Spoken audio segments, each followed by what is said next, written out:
ان کے سیاسی لیڈر نہیں کر سکتے ہیں، ان کے خاندان کے ممبران نہیں کر سکتے ہیں، وہ اپنے بچوں سے ٹیلی فون پہ بات نہیں کر سکتے ہیں وہ political prisoner, Bushra Bibi political prisoner, Shah Mahmood Qureshi sahib political prisoner, Yasmin Rashid صاحبہ، چودھری اعجاز صاحب، میاں محمود الرشید صاحب، عمر چیمہ صاحب، ہمارے مختلف اور ساتھی سب کے ساتھ آپ کے پولیٹیکل پریزنر. یہ بتائیں کہ علیمہ خان صاحبہ کی ملاقات پرٹیکولرلی کیوں نہیں ہونے دی جاتی؟ باقی بہنوں کو اکثر جو ہے ایکسس دے دی جاتی ہے، یہ لگ بات ہے وہ ملے یا نہ ملے، لیکن علیمہ خان صاحبہ کی وجہ سے پرٹیکولرلی کیا ہے ایسا، کیوں آپ کی اسسمنٹ کیا ہے کہ کیوں انہیں پرٹیکولرلی روکا جاتا ہے؟ مجھے نہیں معلوم، ہم ساروں کو نہیں. وزیر اعظم عمران خان صاحب کے سیاسی رفقا ہیں، اس میں شامل ہوں، صاحبزادہ حامد رضا صاحب ہیں، جنید اکبر خان صاحب ہیں، آپ کے اللہ بھلا کرے ہمارے احمد خان بچر صاحب ہیں. پارٹی چیئرمین مل لیتے جا کے بیرسٹر گور صاحب، وہ بحیثیت وکیل مل لیتے ہیں نا، ان کے پاس ایک سٹیٹس ہے. ہم لوگوں کو نہیں ملنے دیا جا رہا. وجہ اعظم سواتی صاحب جا کے مل لیتے ہیں، وہ بھی وکیل، ان کے پاس وکیل کا درجہ ہے، پر ہمیں نہیں ملنے دیا جا رہا نا. اچھا سر یہ بتائیں کہ علیمہ خان صاحبہ جو ہیں ان کے بارے میں تو کل یہ فرما رہے تھے، طلال چودھری صاحب ہمارے پروگرام میں تھے، وزیر مملکت داخلہ کے، وہ کہتے ہیں کہ بشرا بی بی جو ہیں وہ ان کی ملاقات میں رکاوٹ اندر سے ڈال رہی ہیں، وہ نہیں چاہتی کہ وہ ملیں، ملاقات کریں، وہ اندر سے ساری چیزیں مینیج کر رہی ہیں. ان شخص کا آپ جن کا کہہ رہے ہیں ان کو یہی ایڈوائز کروں گا وہ مسلم لیگ نون کی تنظیم سازی پہ زیادہ زور دیں، اپنی پارٹی کو تنظیم سازی کے ذریعے مؤثر کریں، باقی چیزوں کو چھوڑیں. پارٹی کی تنظیم بن چکی ہے ساری؟ نہیں، میں ان کی بات کر رہا ہوں، وہ تنظیم سازی پہ زور دیں. لیکن ظاہر ہے وزیر مملکت ہیں، انفارمڈ ہیں، ان کے پاس چیزیں ظاہر ہے نہیں، وہ ذرائع سے خبریں ان تک آ جاتی ہیں. چلیں ان کا معاملہ چھوڑ دیتے ہیں. یہ جو ایک رائے بن گئی ہے کہ اندر سے جو ہے وہ ساری چیزیں بشرا بی بی مینیج کر رہی ہیں، وہ کیسے کر سکتی ہیں؟ ان سے خود مطلب رسائی نہیں ہو رہی وکلا کی، لہٰذا ان کے پاس کیا وہ ہے، یہ غلط باتیں ہیں. تو سر پھر پارٹی میں کون فیصلے کر رہا ہے اس وقت؟ Who is calling the shots؟ ہمارے پاس پارٹی سٹرکچر ہے. ہمارے خان صاحب تو جیل میں نا، باہر کون کر رہا ہے سارا؟ ایک رائے بن رہی ہے، ایک تاثر یہ بن رہا ہے کہ علیمہ خان صاحبہ سارا کچھ چلا رہی ہے معاملات سارے. بالکل نہیں، بیرسٹر گور صاحب ہیں پارٹی کے نامزد چیئرمین ہیں، اور سلمان اکرم راجہ صاحب ہیں سیکریٹری جنرل. وہ تو بہت ساری چیزوں میں انفارمڈ ہی نہیں ہوتے، انہیں پتہ ہی نہیں ہوتا. شیر افضل مرود کو پارٹی سے نکالنے کے معاملے پہ وہ باہر آ کے کرتے، مجھے پتہ ہی نہیں ہے. پولیٹیکل کمیٹی ہے اور کور کمیٹی ہے، یہ ہماری 4 باڈیز ہیں، مطلب 2 اشخاص ہیں، 2 پوزیشن ہولڈرز ہیں اور 2 ہمارے پاس کمیٹیز ہیں. یہاں تک بھی ایک الزام لگا تھا، شیر افضل مروت نے لگایا تھا کہ آپ کو سیکرٹری جنرل کے عہدے سے بھی علیمہ خان صاحبہ نے ہٹایا اور انہوں نے سلمان اکرم راجہ صاحب کو بنوایا. میں نے تو ریزائن کیا، میں نے 2 بار ریزائن کیا، آپ کو خود معلوم ہے. میں نے ریزائن کیا، مجھے وزیر اعظم عمران خان صاحب کا میسج آیا کہ تم نے نہیں کرنا یہاں. پھر ہماری پارلیمنٹری پارٹی نے، اور انہوں نے مطلب میجورٹی کے ساتھ یونینیمسلی، میجورٹی کا الحمدللہ یونینیمسلی انہوں نے اس استعفے کو ریجیکٹ کیا. مہینے کے بعد پھر میں نے استعفیٰ دیا، کیونکہ آپ کو خود معلوم ہے میرے خلاف جتنے کیسز پڑے ہیں، ہر جگہ پہ مجھے جانا پڑتا ہے، ہر ATC، ہر انسداد دہشت گردی عدالت میں میری حاضری ہوتی ہے، تو میں پارٹی افیئرس کو چلا ہی نہیں سکتا تھا بحیثیت سیکرٹری جنرل. یعنی اس میں کوئی ان کا انفلوئنس نہیں تھا علیمہ خان صاحبہ کا؟ میں کیوں، میں نے خود ریزائن کیا. مطلب سلمان اکرم راجہ صاحب ان کی چوائس تھے یا کس کی؟ وزیر اعظم عمران خان صاحب نے بتایا، انہوں نے خود کیا. اب بھی کوئی تبدیلی ہونے جا رہی ہے سیکرٹری جنرل کے عہدے کے بارے سے؟ نہیں، کیوں باتیں چل رہی ہیں اس طرح کی کہ شاید تبدیل کرنے کے بارے میں، کیونکہ ان کی بارے میں پرسوں فیصل چودھری صاحب تو بتا رہے تھے باہر آ کے، خان صاحب نے بڑے ناراضگی کا اظہار کیا کہ وہ پارٹی کو جو ہے وہ اسکول کی طرح چلا رہے ہیں، کلاس روم کی طرح چلا رہے ہیں. نہیں، میرے لیے میں ایسی کوئی چیز نہیں ہے. کیوں، وہ ان کی ملاقات بھی نہیں ہوئی ہے. کیسے؟ مطلب پارٹی میں ایک ڈسپلن ہونا چاہیے، ایک طور طریقہ ہونا چاہیے. تو یہ شیر افضل مروت صاحب نے آج کل علیمہ خان صاحبہ کو نشانے پہ رکھا. وہ تو کل جہاں تک کہہ رہے تھے کہ خان صاحب نے مجھے کہا تھا جب میں باہر تھا، پارٹی کے معاملات چلا رہا تھا، کہ ان کی آپ کال بھی نہ اٹھائیں ان کی. اور وہ یہ بھی بتا رہے ہیں کہ پارٹی کا سوشل میڈیا ایوری تھنگ جو ہے وہ ساری علیمہ خان صاحبہ کنٹرول کرتی ہیں. دیکھیے، وہ مروت صاحب سے آپ ڈائریکٹلی پوچھ لیجیے گا، وہ خود ہی آپ کو پارٹی کے اندر معاملات میں وہ انوالو رہے ہیں، تو اپنا وہ بتا رہے ہیں ایکسپیرینس شیئر کر رہے ہیں. پارٹی کا میں آپ کو بتاتا ہوں، میں خود سیکریٹری جنرل رہا ہوں. ہمارے پارٹی، ہم لوگ ایک شخص سے ڈائریکشنز لیتے ہیں، اس کا نام ہے وزیر اعظم Imran Khan, end of story. باقی ہم لوگ کسی سے وہ نہیں مانتے ہیں، نہ کسی کو مطلب اکنالج کرتے ہیں. ڈائریکشنز آتی ہیں اور وہ ان کی طرف سے آتی ہیں. جب ان تک رسائی نہیں ہوتی پھر کون کرتا ہے فیصلے بھائی؟ وکلاء دے دیتے ہیں، پتہ لگ جاتا ہے، آ جاتی ہیں. تو سر اب یہ بتائیں کہ کیا لگ رہا ہے آپ کو جو حالات اس وقت چل رہے ہیں، خان صاحب کی رہائی نیئر فیوچر میں تو نظر نہیں آ رہی، آپ مانتے ہیں اس بات کو؟ نہیں، میں اس بات کو بالکل نہیں مانتا. اس کی وجہ یہ ہے کہ میرا اپنا رب پہ اوپر پورا بھروسہ ہے، اور جو ملک کے حالات جا رہے ہیں، جو اس وقت ملک میں آپ بے چینی دیکھ رہے ہیں، بلوچستان کے حالات اتنے سیریس ہیں. وزیر اعلیٰ بلوچستان صرف اور صرف اپنے گھر تک محصول ہو کے رہ گیا ہے. میرا چیلنج ہے، میں آپ کے پروگرام کے ذریعے چیلنج کرتا ہوں، بلوچستان حکومت کا وزیر اعلیٰ یا اس کا حکومت کا وزیر یا اس کا MP اکیلا اپنے حلقے میں جا کے کھڑا ہو جائے، یا اپنے اس پہ روڈ پہ اکیلا ٹریول کرے اور ویڈیو بنا کے میڈیا والوں کو اپلوڈ کرے گی جی میں یہاں پہ کھڑا ہوں. رات کو میں نہیں کہہ رہا, میں دن کو بات کر رہا ہوں. بلوچستان کے حالات خان صاحب کی رہائی سے کیا تعلق ہے؟ کیونکہ وہ واحد شخص ہے وزیر اعظم عمران خان صاحب جو بلوچستان میں امن لا سکتا ہے, لوگ مانتے ہیں. آپ بارڈر ایریاز کے بارے میں وزیر اعظم تھے تب کون سا امن تھا وہاں پہ؟ حالات خراب تھے یہاں پہ بالکل ایسے حالات نہیں تھے. آج حالات تو ذرا اوپر نیچے ہوتے رہتے ہیں, کبھی حالات زیادہ خراب ہو جاتے ہیں, کبھی کم ہوتے ہیں, لیکن حالات تب بھی وہاں پہ خراب تھے, تبھی دہشت گردی کے واقعات وہاں پر ہو رہے تھے. ناٹ ایٹ آل سمر صاحب. اور خان صاحب نے تو وہاں پہ جانے سے انکار کر دیا تھا جب وہاں پہ لاشیں رکھ کے بیٹھے ہوئے تھے. وہاں پہ اوپن ٹریول ہو رہا تھا. ابھی تو یہ ہے کہ بلوچستان گورنمنٹ نے آفیشلی کہا ہوا ہے نہ ریل ٹریول کرے گی نہ کوئی گاڑی مغرب کے بعد روڈوں پہ جائے گی. ابھی تو یہ حالات ہیں, دن دہاڑے لوگ نہیں جا سکتے ہیں. اس کے ساتھ 8 اور اضلاع ہیں. میں تو اس کو بالکل کم کر کے بتا رہا ہوں. آپ سندھ میں دیکھ لیں, کنال کا ایشو ہے. پیپلز پارٹی نے تو مسلم لیگ نون نے ایک دوسرے کے انہوں نے پیٹھ میں ایک خنجر کھوبا ہوا ہے, اور پیپلز پارٹی نے تو آصف علی زرداری نے 8 جولائی 2024 کو گرین انیشیٹو کی میٹنگ چیئر کر کے پریزیڈنٹ ہاؤس میں گرین انیشیٹو اور کنالز کا سندھ کا پانی اس نے چولستان ریگستان کو دے دی ہے. ابھی پیپلز پارٹی والے وہ مگرمچھ کے آنسو رو رہے ہیں. ادھر مسلم لیگ نون پیپلز پارٹی کا گلا کاٹ رہی ہے, پیپلز پارٹی جو ہے ان کا گلا کاٹ رہی ہے, مگرمچھ کے آنسو رو رہے ہیں. میری ہر ایک سپیچ اور میڈیا انٹریکشن آپ دیکھیں وہاں پہ واضح طور پہ میں نے بحیثیت لیڈر آف دی اپوزیشن کہا ہے کہ سندھ کے پانی پہ آپ یہ چیز نہ کریں, نہ ڈکیتی ماریں. آصف علی زرداری اور پیپلز پارٹی کو میں نے کہا ہے کہ جی انہوں نے چوری کی ہے سندھ کے لوگوں کی, اور یہاں پہ کاؤنسل آف کامن انٹرسٹ کا اجلاس آنا چاہیے. عمر کوٹ میں تو ضمنی الیکشن میں نون لیگ اور تحریک انصاف میں ایک تھے. یہاں پہ جناب, یہاں پہ آپ یہ اندازہ لگا لیں کہ پیپلز نون لیگ آپ کے ساتھ تھی سر, وہ ان کے پاس اور چوائس کیا تھی؟ ساری پارٹیاں پیپلز پارٹی کے اگینسٹ ہیں. وہاں پہ تو وہ ان کو لوگ جو زمین پہ سندھ کی دھرتی پہ اس وقت دیکھ رہے ہیں, عمر کوٹ میں لال ملی صاحب کو ساری پارٹیوں نے سپورٹ کیا, ان کی واضح برتری تھی. پیپلز پارٹی نے ٹھپے لگوائے. آپ کو یہاں آپ نون لیگ کے خلاف آپ ساری باتیں کرتے ہیں, مرکز کے اندر آپ کے سخت ترین مخالف ہیں, سندھ میں آپ ان کے ساتھ اتحاد کر کے الیکشن میں جا رہے ہیں. ہم لوگ دیکھیں وہاں پہ مسلم لیگ نون ابھی ہار جاتے, سیٹ ہار گئے ابھی نا, ویسے بھی وہاں پہ تو اوپن ریگنگ ہوئی ہے. مسلم لیگ نون نے باقی پارٹیوں نے کہا جی ہم لوگ آپ کو ووٹیں دیتے ہیں. ابھی میں الیکشن میں کنٹیسٹ کر رہا ہوں, میرا مخالف کوئی لگا ہوا ہے, ٹھیک ہے, مجھے کوئی آ کے کہتا ہے کہ جی میں آپ کو ووٹ دینا چاہتا ہوں, میں کہوں گا جی 100% ووٹ دے دو. میں تو یہ نہیں کہوں گا ووٹ مجھے نہ دو. نمبر 1 نمبر آپ کے ووٹر پہ یہ منفی اثر پڑا ہو وہاں پہ کہ مرکز میں اسی نون لیگ کو آپ گالی دیتے ہیں, یہاں آپ ان کے ساتھ مل کے الیکشن لڑ رہے ہیں. آپ کا آپ کو لوکلی آ کے ووٹ کوئی دے دے تو پھر میں یہ الیکشن جیتا ہوں. باقاعدہ اتحاد تھا سر وہاں پہ. نہیں, وہاں پہ مجھے مختلف پارٹیز نے ووٹ دیے. میرا الحمدللہ 1,94,000 ووٹ تھا, مجھے مختلف پارٹیز نے ووٹ دیا نا. سر آپ کے حلقے کے حوالے سے بھی آگے چل کر ہم بات کریں گے. پیپلز پارٹی کی آپ نے بات کی.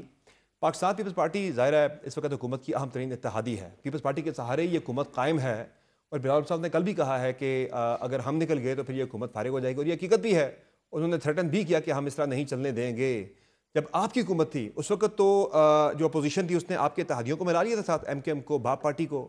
تو آپ لیڈر آف دی اپوزیشن ہے کہ آپ کوشش نہیں کریں گے کہ پیپلز پارٹی جو اس وقت بہت زیادہ ایگریسو بیانات دے رہی ہے, گورنمنٹ کے خلاف سخت بیانات دے رہی ہے نہروں کے معاملے پہ, ان کے لیے ڈو اور ڈائی سچویشن بنی ہوئی ہے, اپنی سیاست ان کی اسٹیک پر ہے, کہ آپ انہیں انگیج کریں اس معاملے کے اوپر؟ ہمیں پتہ ہے یہ سارا ٹوپی ڈرامہ ہے. ان کے ہاں رات کو جنات پڑ جائیں گے, ان کی پھر صلح ہو جائے گی. ہمیں معلوم ہے ان کے اتنے ڈھانچے ہیں, اسکیلیٹنز ان دی کبرڈ جس کو کہتے ہیں, ان کے اتنے ویک پوائنٹس ہیں. یہ 1 سیکنڈ پہ ان میں سخت ہی نہیں ہے سٹینڈ لینے کی اپوزیشن کی.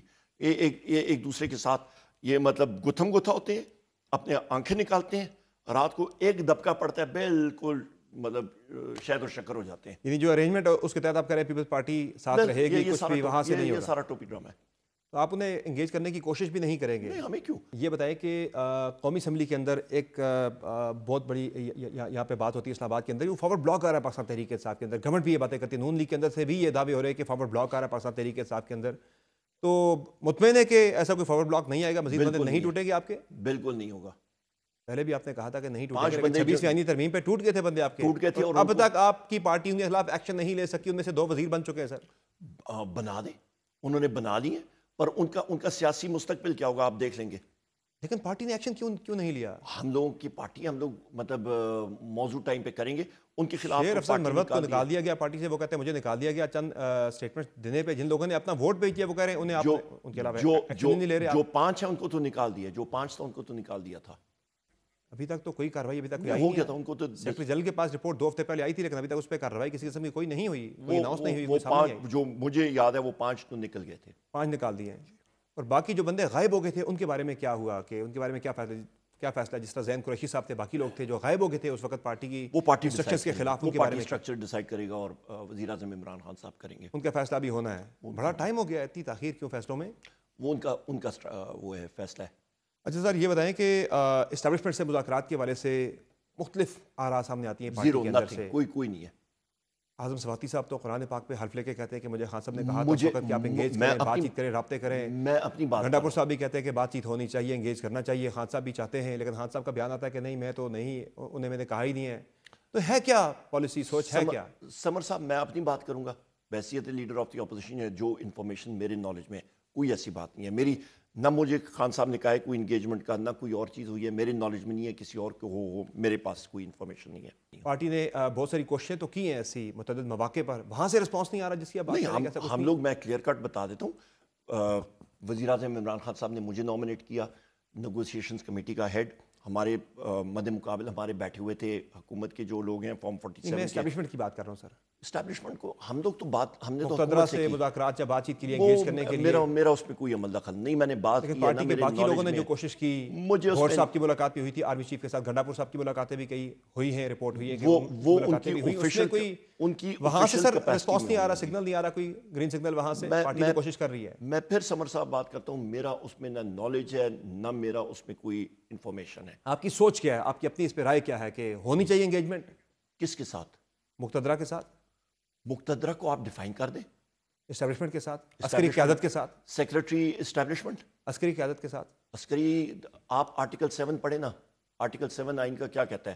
آپ کا جو آپ کی اسٹیٹ ہے, ریاست ہے, ریاست کی ڈیفینیشن آپ کی مجلس شورا, نیشنل اسمبلی, سینٹ, فیڈرل حکومت, آپ کی پروونشل حکومتیں, آپ کی پروونشل اسمبلیاں, وہ ادارے جو ٹیکس نافذ کرتے ہیں, باقی سارے ادارے ماتحت ہیں. یہ تو کتابی باتیں ہیں سر ساری پاکستان کی. تو اس کا مطلب ہے پھر کانسٹیٹیوشن ہمارا کتابی ہو گیا. کتابی باتیں نا سر ساری پاکستان کے. چلیں پھر کتابی آ گیا تو پھر آئین کے اندر تو سر مقتدرہ سے مذاکرات کا بھی کہیں نہیں لکھا ہوا. They are part of the executive, لیکن آپ کی پارٹی بڑھ چڑھ کے جاتی ہے ان سے مذاکرات کے لیے. Thank you very much. آپ جو میں بات کہلوانا چاہتا تھا آپ نے وہ بات کر دی. لیکن سر آپ کی پارٹی مری جا رہی ہے ان سے مذاکرات کے لیے, بات چیت کے لیے. ہم نے بحیثیت لیڈر آف دی اپوزیشن کم از کم میری کسی سے نہ ملاقات ہوئی ہے نہ عسکری میں تو تحریک انصاف ود اور وداؤٹ یونیفارم تحریک انصاف کی بات کر رہا ہوں. جس پارٹی سے آپ لیڈر آف دی اپوزیشن ہے میں اس پارٹی کی پوزیشن کی بات کر رہا ہوں سر. نہیں, میری نہ میرے نالج میں کسی سے بات ہوئی ہے اور نہ مجھے وزیر اعظم عمران خان صاحب نے کہا ہے کسی سے بات کریں. اگر آپ آئین کی بات کرتے ہیں پھر تو پارٹی کی پوزیشن کلیئر ہونی چاہیے, ہونی نہیں چاہیے آپ کی رائے میں کہ کوئی مذاکرات, کوئی بات چیت ان سے انگیجمنٹ نہیں ہونی چاہیے یہاں پہ, کیونکہ ایک رول ڈیفائنڈ ہے جو آپ بات کریں نا, یا پاکستان میں آرمڈ فورسز کے بارے میں بات کریں یا کسی اور کو, ساروں کو کہنا چاہیے ہم لوگ آئین کے مطلب وہ تابع ہیں, بات ختم ہو جانی چاہیے. اچھا سر یہ بتائیں کہ اب 26 نومبر کا آپ نے کچھ دیر پہلے ذکر کیا, کیا ہوا تھا اس رات؟ آپ وہاں موجود تھے کنٹینر کے اوپر جب یہ ساری وہاں پہ واقعہ ہوا, اور سب سے آخری آپ ہی تھے کنٹینر سے جب آپ وہاں سے نکلے. گھنٹا پور صاحب نے تو ریسنٹلی ایک پوڈ کاسٹ میں کہا ہے کہ اسٹریٹ فائر نہیں تھے, وائی فائر مارے گئے تھے. ان کی گاڑی پہ اسٹریٹ فائرنگ ہو رہی تھی, اسٹریٹ فائر ہوا تھا. اوپر جو مونال جہاں پہ پرانا ہے وہ اس جگہ کو مسمار کیا گیا, اس جگہ کو میں نے ان سے 5 منٹ پہلے میں نے کراس کیا تھا سائڈ سے ہو کے, اور ہری پور کی باؤنڈری پہ میں کھڑا تھا, ان کا ڈرائیور خود چلا رہا تھا. وہاں تو پولیس پوچھتی بھی ہے اوپر جاتے ہوئے, جب آپ جاتے ہیں اس شاہراہ کے اوپر تو لوگ پوچھتے ہیں وہاں پہ پولیس والے کہ کون ہے, کہاں جا رہے ہیں. ہم لوگ نکل گئے تھے, ان کی نہیں وہاں پہ جو ایک پکٹ ہے وہاں پہ پولیس کا ناکا ہے, وہ پوچھتے ہیں وہاں پہ بھائی کون ہے, کہاں جا رہے, تو پوچھا نہیں کسی کو. نہیں, ادھر انہوں نے کنٹینر رکھے, اپنا کنٹینر میں کہہ رہا ہوں ڈمپر رکھے ہوئے تھے, میں سائڈ سے ہو کے گیا کیونکہ میرے پاس چیف منسٹر کی آفیشیل کار میں ہم لوگ بیٹھے تھے, میرے ساتھ صوبائی وزیر پختونیار خان بیٹھے تھے, وہ تھے, میں تھا, اور آپ کے ان کا ڈرائیور تھا آفیشیل کے پی چیف منسٹر کا. ہری پور میں ہم لوگ اندر آتے ہیں, وہاں سے پھر ان کی جب گاڑیاں آئیں تو دیکھا کہ ان کے ٹائر جو ہیں وہ اڑے ہوئے, گاڑیاں رم پہ وہاں پہ آ رہی ہیں. اس کے بعد ہم لوگ ہری پور گئے اور وہاں سے پھر ہم لوگ پہاڑوں میں گئے. تو سر یہ بتائیں کہ مائنز اینڈ منرلز کے معاملے پر کیا آپ کی رائے میں ہونی چاہیے اس پہ پارٹی کی پالیسی یا حکمت عملی صوبائی گورنمنٹ کی؟ وفاقی حکومت کہتی ہے کہ گھنٹا پور صاحب نے پہلے یقین دہانی کروائی تھی کہ وہ کروا لیں گے اس کو, بعد میں گھنٹا پور صاحب کہہ رہے ہیں کہ ایسا کچھ بھی نہیں تھا. تو کیا اس پہ اب رائے یا پالیسی ہونا چاہیے یا نہیں ہونا چاہیے؟ صاحب جو وزیر اعظم عمران خان صاحب کا بھی میسج ہمیں کلیئر کٹ آیا ہے, بیرسٹر گوہر صاحب نے بھی ہمیں دیا ہے, اور ڈے ون سے مطلب ایک بڑا وہ یہ ہے جناب کہ وہ علی امین خان صاحب سے ملیں گے, جب ان کی ملاقات ہوتی ہے علی امین خان صاحب وزیر اعظم عمران خان صاحب کو بریف کریں گے, اس کے بعد وہ میسج دیں گے, اور اس مطلب انہوں نے یہی میسج تھا کہ جس وقت میں اپروول دے دوں گا اس کے بعد آپ آگے. خان صاحب نے مخالفت ابھی تک اس کی نہیں کی ہے. نہیں, ان کے پاس فیکٹس نہیں ہے نا, کیسے نہ ان کے پاس دستاویز ہے نہ کچھ ہے. جب وہ چیز جائے گی ان کو بریف کیا جائے گا, ان کے وکلاء ان کو بریف کریں گے, وہ خود پڑھیں گے, ماشاءاللہ ان کی بڑی باریک نظر ہوتی ہے, وہ جب بات کریں گے اس کے بعد موقف آئے گا. امریکی وفد کی جو ریسنٹلی پاکستان کے دورے پر تھا کانگریس کا, اس میں اسپیکر صاحب یہ کہتے ہیں کہ تحریک انصاف کو بلایا تھا, ہم نے میسج دیا تھا, وہ کہہ رہے ثبوت بھی ہے میرے پاس. وہ ثبوت لائیں نا سامنے. مجھے تو کوئی میسج نہیں. لیڈر آف دی اپوزیشن کا آفس نیشنل اسمبلی میں ہوتا ہے, آپ کو معلوم ہے, آپ کئی بار آئے ہیں میرے آفس میں. آپ کو بھی دیا, بیرسٹر گوہر صاحب کو بھی دیا. میرے سٹاف میں کسی شخص کے پاس اسپیکر نیشنل اسمبلی کا کوئی میسج آیا ہو مجھے بتا دیں. ان کی طرف سے یا ان کے سٹاف کی طرف سے کوئی انویٹیشن, کوئی میسج نہیں آیا. کوئی میسج آن ایئر میں آپ کو, میرے staff leader of the opposition کا دفتر نیشنل اسمبلی کے اندر ہوتا ہے, آپ کو معلوم ہے بالکل. جس فلور پہ اسمبلی, جس فلور پہ اسپیکر کا آفس ہے, 2 منٹ آپ چل کے جاتے ہیں, یا اسپیکر آفس ہے, لیڈر آف دی اپوزیشن کا آفس ہے, اسی بلڈنگ میں ہے. میرے سٹاف کے پاس کوئی میسج نیشنل اسمبلی اسپیکر کا یا کسی کا نہیں آیا. سر آپ لیڈر آف دی اپوزیشن ہیں, اس وقت آپ کو کیا لگ رہا ہے کہ حکومت کو تحریک انصاف کی طرف سے یا ایک اپنے اپوزیشن الائنس بنا کے گورنمنٹ کے خلاف ایک تحریک چلانی, تین چیزوں سے کوئی خطرہ نظر آ نہیں رہا, تو گورنمنٹ تو بڑی کمفرٹیبل ہے, مطمئن ہے, پھر وہ تو کہہ رہے ہیں اب تو معاشی استحکام آ رہا ہے, ملک کے اندر حالات بہتر ہو رہے ہیں, تو پھر یہ موومنٹ اور یہ حکومت کی یہ ساری باتیں اب جو ہے وہ ممکن نظر نہیں آ رہی. چلیں آتے ہیں, آپ بات کرتے ہیں ہم لوگ پیٹرولیم ڈیولپمنٹ لیوی جو بجٹ میں 80 روپے یونٹ اپنا لیٹر انہوں نے رکھا ہوا ہے, اور انہوں نے بجٹ کیا تھا کہ 1280 ارب روپے وہاں سے یہ ریز کریں گے. اس میں وہاں پہ حکومت کہتی ہے جناب شہباز شریف جھوٹ ہی بولتا ہے, یا ناسمجھ ہے, یا قصداً جھوٹ بولتا ہے. اس نے کہا جی ہم لوگ یہ بجلی کی مد میں دیں گے کم کرنے کے لیے قیمتیں, اور دوسرا ہم لوگ لوگوں کو اللہ بھلا کرے یہ بلوچستان کے پروجیکٹس کے لیے, کچی کنال کے لیے, میں آپ کو اس کے لیے میں آپ کو بتاتا ہوں. آپ کے پاس 1400 ارب روپے کا ترقیاتی budget P S D P public sector development program budget میں پاس ہوا. 9 مہینے میں جو خرچہ ہوا ہے ترقیاتی بجٹ کا وہ صرف 30%, ایگزیکٹ فگر 424 ارب روپیہ. 1400 سے منہا کریں آپ 424, تقریباً 1000 ارب رہ گیا. تو 1000 ارب آپ کے پاس جیب میں پڑا ہوا ہے, تو آپ ڈیزل اور پیٹرول کی قیمتیں خدا را کم کر دیں, لوگوں کو دیں. یہ کون سی منطق ہے کہ جی ہم لوگ کچی کنال کے لیے اور بلوچستان کے روڈ کے لیے ہم کریں, آپ کے پاس 1000 جیب میں پڑا ہوا ہے, وہ 1000 ارب روپے خرچ کریں نا. کوئی لمبا چوڑا حساب کتاب نہیں, آپ کو فائنینس کا پتہ ہے, ہمیں بھی تھوڑا بہت پتہ ہے. 1000 آپ کی جیب میں ہے جو آپ خرچ نہیں کر سکتے ہیں, لوگوں کی جیب پہ آپ ڈاکہ ڈال رہے ہیں. 80 روپے یونٹ, 80 روپے لیٹر آپ ٹیکس لوگوں سے لے رہے ہیں, مطلب جگہ ٹیکس قسم کا پی ڈی ایل لے رہے ہیں. قیمتیں نیچے آ گئی ہیں. آپ کی بجلی کی قیمت پی ٹی آئی کے دور میں 17 روپے یونٹ, آج 85 روپے یونٹ. وہاں پہ آپ بہت بڑا مارک, آپ کہتے ہیں کہ جی ہم نے کر دیا 7 روپے 71 پیسے ہم نے کم کر دی. کدھر کم کی ہے؟ 65 ٹیکسز کے ساتھ اس میں سے کم کر کے آپ کا وہ بنتا ہی نہیں ہے. ڈیولپمنٹ کا میں نے آپ کو بتا دیا کہ وہ بنتا ہی نہیں ہے ان کا.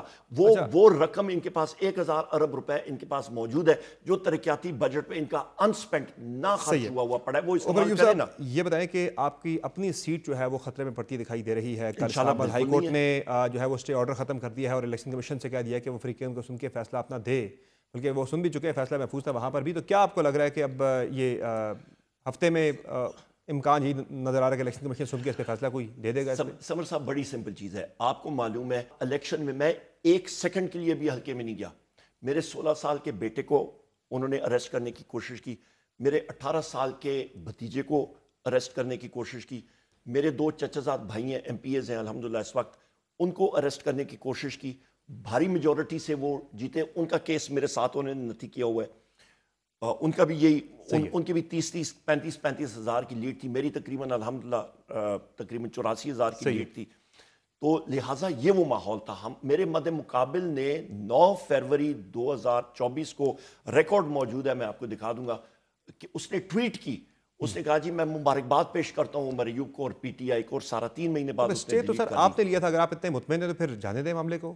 مطلب مسئلہ یہ ہے کہ اسٹے کیوں لیا؟ نہیں, اسٹے میں نے اس لیے لیا کیونکہ الیکشن کمیشن کے ساتھ وہ کیا کہتے ہیں, وہ نہیں ہے, اتھارٹی نہیں ہے سننے کی. آپ کے پاس 60 دن کا ٹائم ہوتا ہے. آپ کو معلوم ہے 60 دن کے اندر میرا مخالف جو ہے یا میرے جو ایم پی اے صاحبان ہیں ان کے مخالفین کے پاس 60 دن تھا. انہوں نے الیکشن کے دن کہیں پہ بھی کوئی ایک درخواست دی ہے؟ وہ تو الٹا کہتے تھے کہ جی ہماری بات ہو گئی ہے. وہ تو مطمئن بیٹھے تھے کہ جی وہ تو عوام نے سٹینڈ لیا اور ہمارے ریزلٹ فارم 47 دلوائے ایٹسٹرا. وہ تو زور سے عوام نے. یو آر کانفیڈنٹ کہ اگر وہ ہو بھی جاتا ہے معاملہ تو میں آپ کو بتاتا ہوں قانونی پوزیشن کیا ہے. 60 دن کے اندر انہوں نے کرنا تھا, وہ 60 دن کے بعد گئے. اچھا 60 دن کے بعد آپ کو ٹرائیبیونلز میں جانا پڑتا ہے. ٹرائیبیونل میں انہوں نے اپلائی نہیں کیا تو اس پروسیس کے خلاف ہم نے سٹے لیا کہ جی یہ پروسیس ہی غلط ہو رہا ہے, یہ تو فرمائشی پروگرام ہے. واقعتاً ان کی بات ہو گئی ہے. کس کی؟ آپ جو اپنے مخالف کی بات کر رہے ہیں وہ تو سارے یہ پھر کیا ہے سارا پھر جو یہ تو ساری کی ساری انہوں نے ایک پکھنڈ بنایا ہوا تھا نا. ان کو انتظامیہ ان کو فیور کر رہی تھی, ساری چیزیں ہو رہی تھی. عوام نے سٹینڈ لیا ہے, عوام نے سٹینڈ لیا تھا ہمارے خلاف. تو جس طرح وہاں پہ ان لوگوں کو جو اندر بیٹھے تھے, کہتے ہیں 4 بار وہ یہ کہتے ہیں کہ دودھ کا دودھ پانی کا پانی 8 فروری کے انتخابات کا ہو جانا چاہیے, تو پھر آپ کی اپنی سیٹ کے بارے میں پھر آپ اس کا بھی کہہ دیں کہ ہو جائے دودھ کا دودھ پانی کا پانی؟ نہیں, ہمارا تو دودھ کا دودھ پانی کا.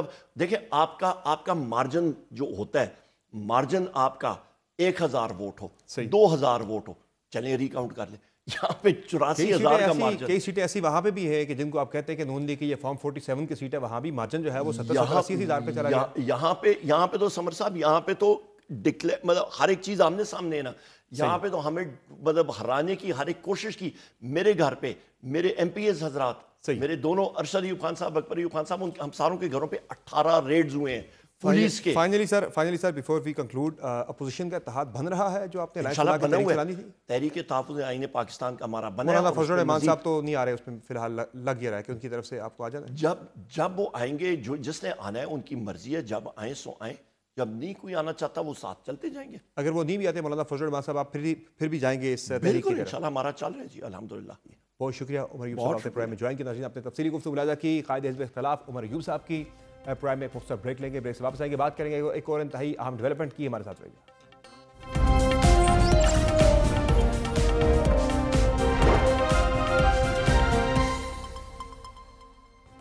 Welcome back.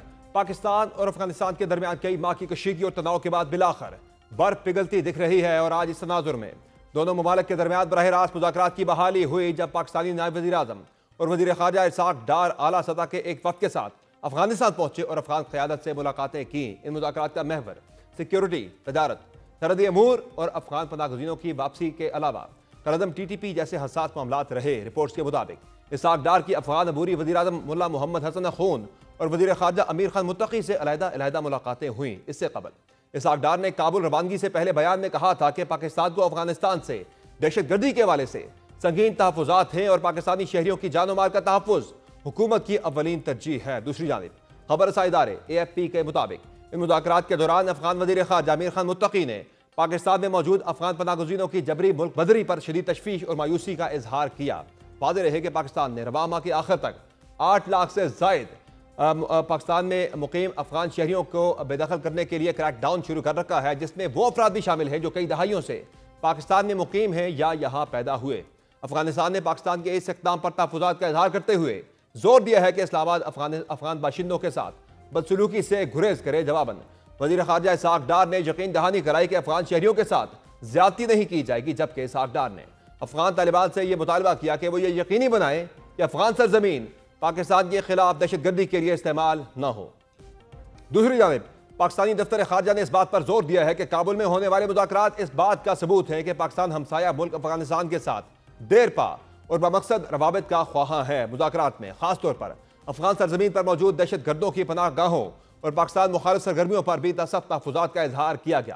یاد رہے کہ حالیہ مہینوں میں پاکستان اور افغانستان کے تعلقات شدید تناؤ کا شکار رہے. پاکستان کی جانب سے طالبان حکومت پر یہ الزام عائد کیا جاتا رہا کہ وہ کالعدم تحریک طالبان پاکستان اور داعش خراسان جیسے گروہوں کو اپنی سرزمین پر محفوظ پناہ گاہیں فراہم کر رہی ہے, جہاں سے یہ عناصر پاکستان کے اندر حملوں کی منصوبہ بندی کرتے ہیں. اس حوالے سے وزیر اعظم شہباز شریف بھی اپنے حالیہ بیان میں واضح کر چکے ہیں کہ افغانستان کی عبوری حکومت دوحہ معاہدے کی خلاف ورزی کی مرتکب ہو رہی ہے, کیونکہ کالعدم T T P, I S K P اور دیگر دہشت گرد گروہ افغانستان سے آپریٹ کر رہے ہیں. اور گزشتہ روز بی بی سی کی جانب سے ہونے والے انکشاف نے پاکستان کے الزام کو مزید تقویت دی, جب یہ بات سامنے آئی کہ افغان حکومت نے امریکی انخلا کے موقع پر چھوڑے گئے اسلحے کو دہشت گردوں کو فروخت کر دیا۔ گو کہ افغان حکومت عالمی برادری اور بالخصوص پاکستان کے الزامات کو مسترد کرتی ہے، تاہم موجودہ مذاکراتی عمل اس جانب اشارہ کر رہا ہے کہ دونوں ممالک اختلافات کے باوجود سفارتی تعلقات کو آگے بڑھانے پر آمادہ ہیں۔ اس متعلق مزید بات کریں گے پرائم میں جوائن کیا ہے سینئر صحافی اور پاک افغان امور کے ماہر طاہر خان نے۔ بہت شکریہ طاہر خان صاحب، آپ نے جوائن کیا پروگرام میں۔ سر یہ بتائیے گا کہ کیا سمجھتے ہیں جو دورہ ہوا ہے اسحاق ڈار کا افغانستان کا، کتنا یہ اہم دورہ ہے؟ اور ظاہر ہے کافی عرصے سے کشیدگی بڑھ رہی تھی افغانستان کے ساتھ، کافی سارے معاملات ہیں جن میں افغان پناہ گزینوں کا معاملہ ہے، ان کی واپسی کا، پھر افغانستان کے اندر موجود کردم ٹی ٹی پی کا مسئلہ ہے، پھر جو افغانستان کے اندر امریکی اسلحے کا کردم ٹی ٹی پی کے ہاتھوں استعمال، اور بارڈر کے اوپر بھی جو ٹینشنز ہوئی تھیں، اس سارے تناظر میں یہ دورے کو کتنا اہم سمجھتے ہیں آپ؟ بہت شکریہ مجھے دعوت دینے کی۔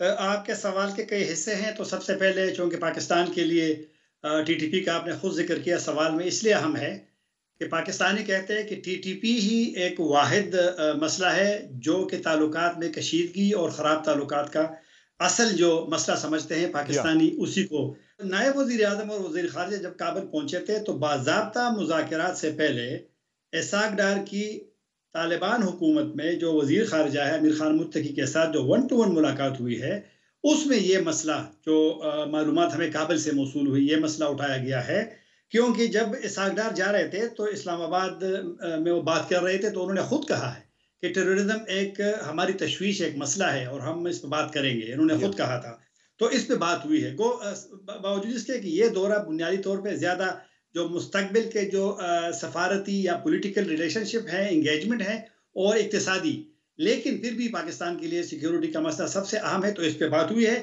افغان سائٹ سے جو ہمیں معلومات ہوئی ہے، انہوں نے وقت مانگا ہے، اور وقت پاکستان کا یہ کہنا ہے کہ بار بار جب بھی جاتے ہیں تو وہ وقت مانگنے کی بات کرتے ہیں۔ اس وجہ سے جو پاکستان اور افغانستان کے تعلقات میں جو تلخی بڑھ گئی ہے، یہ اسی وجہ سے کہ شاید یہاں پہ وہ جو صبر کا ایک تھا، اس میں میرے خیال میں مایوسی زیادہ ہے۔ تو بہرحال پھر بھی دیکھتے ہیں کہ دورے کے بعد کچھ چیزیں اب آ رہی ہے، کچھ چیزیں سامنے آئیں گی، لیکن اب دیکھنا ہے کہ جو انہوں نے ایک وعدہ جو کیا ہے ماضی میں یا جو آج کیا ہے، اس کے کیا اثرات ہوتے ہیں کہ پاکستان کی سیکیورٹی صورتحال پہ۔ ظاہر ہے طاہر خان صاحب، آج جو چیزیں اٹھائی ہیں اسحاق ڈار صاحب نے افغانستان کی قیادت کے سامنے، اس سے پہلے یہ تمام چیزیں جو ہیں وہ صادق خان صاحب پہلے ہی انہیں کنوے کر چکے تھے کہ کیا کیا پاکستان کے ایشوز ہیں، کیا کیا ایشوز ہمارے جو ہے وہ اٹھائے جائیں گے اس ملاقات کے اندر۔